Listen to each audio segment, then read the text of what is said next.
Unfortunately for me, I can't play. I haven't been able to play since '92 when I had a very bad accident, and it disabled my very important left arm and hand, and I played violin. But that was 17 years ago, and I played for 19 years as a mariachi. Yeah, full time. It was 6 days a week. We got Mondays off. I started out playing I was in the San Jose Youth Symphony, and I got recruited by the famous John Clark on guitarón and John Ralston, who plays trumpet. They're gabachos, just like me, and they were influenced by Dr. Fogelquist and Dan Sheehy too, as well. So they really are the mentors of this area. Because what these guys did, I think they just planted a seed that just blossomed in this town. I was in the San Jose Youth Symphony, and the concertmaster asked me if, look, we can make a lot of money, if you get into the mariachi now. I didn't grow up with mariachi. And the guy, I said, okay, why don't you give me the music, so I can take a look at it. He says, there's no music. There's no music at all. So I said, that's impossible, I'm not going to do it. But he got me to go to a rehearsal. This was a band that was half Anglo, and then we had, the only thing that saved it was that it was half Mexican. I had no intention of really getting into it as much as I did. I thought, okay, well, I'll just give it a try. But like the gals have already said in other ways, I got hooked in about a couple of weeks. That's all it took. And I started dreaming the songs, dreaming in Spanish. And I remember our first gig, we had only been playing about a week. And what we did, actually, the guys, Ralston and Clark, actually wrote out the music to Jesucita Chihuahua, I think La Madrugada, maybe El Tecolote. I don't think we could handle La Negra at that point. And so we had like 3 or 4 songs to our entire repertoire. And our first job was to Livermore Rodeo. When we get on those risers, and we're like 4 white people and 2 Mexicans, it's like, the crowd was just, they didn't know what to think. They were looking at us, just totally bewildered. And we put the music on the stands, and it was, of course, the windiest day in the world. And so we started playing Jesucita Chihuahua. I didn't know, none of us knew anything by heart. And it just, one big wind comes up, and it just fluttered all the music into that steer manure. And we were just, and the whole song just kind of fell apart. And then another gust of wind came up, and it took that circle skirt right up to my head. And I was 16. I didn't know what a slip was. And what I did is I played altalone a lot, because the guys I played with, they had to work all the time. They had to make money. I had to make money.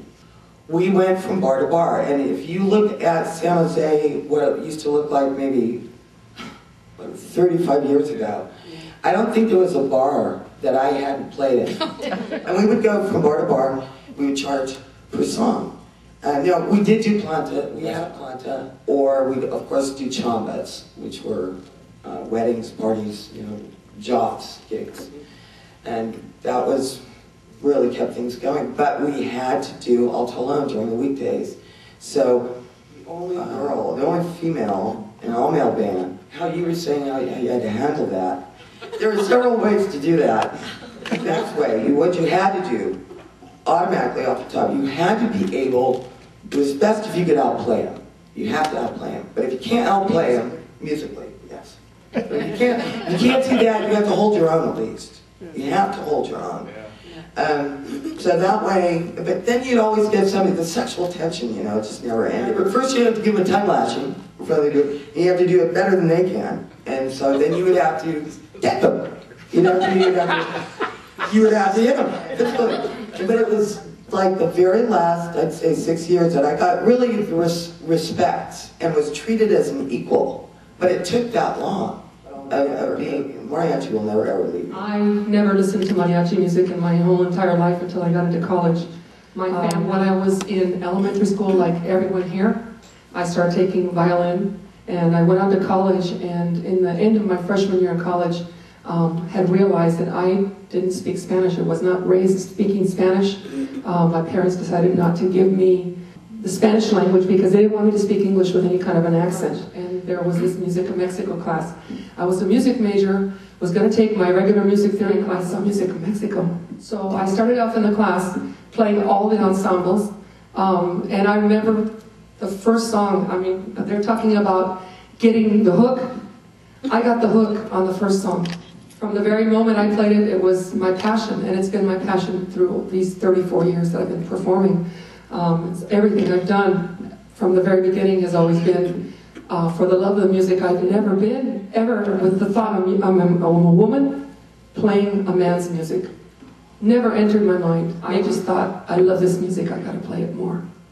So they were talking about dealing with the men. When you're, I've been in the only female in a men's group, and I've also been in 2 all-female groups. It is a different psychology. It's a different way of treating with your compañeros or compañeras. But I can tell you that when I was the only female with the men tell their stories. They name names and they give details. And women shouldn't be there. Rather than say, geez, don't talk about those things around me. I'd say, oh, you know what, I'm really thirsty, I gotta go get some water. And I'd let them tell their stories. I never had any issues with them having to change their routine because of me. I try, and with women, it's a little bit different for number one. I mean, the first thing that happens is your cycles all connect. Honestly, that's rough. And you're in a rehearsal and everybody's PMSing, that's hard. I first started with Dr. Kilpatrick's group. We went and played our first Mañanitas for Mother's Day. And I remember somewhere, I think, Barbara, I think you were there. We went off to Salinas to play for a family that were very low income, very poor. And we didn't know it. We were playing at 3 o'clock in the morning, and from there we were going to drive all over the Bay Area for Mother's Day like we always did. 1 hour here, 1 over there, and so this family of like 8 or 10 siblings all pitched their money in so that we could do a serenade at 3 o'clock in the morning outside the house for their mother. And we got to the house in the middle of the Salinas fields and started playing Las Mañanitas. And they opened the door, the mother was very emotional, the family was very grateful, invited us in. And gigs since then, when you play a gig, people are watching the clock. They want to make sure you can put in as many songs as you can in 1 hour. That family said, sit down and eat, you're a king in our home. That's when I went.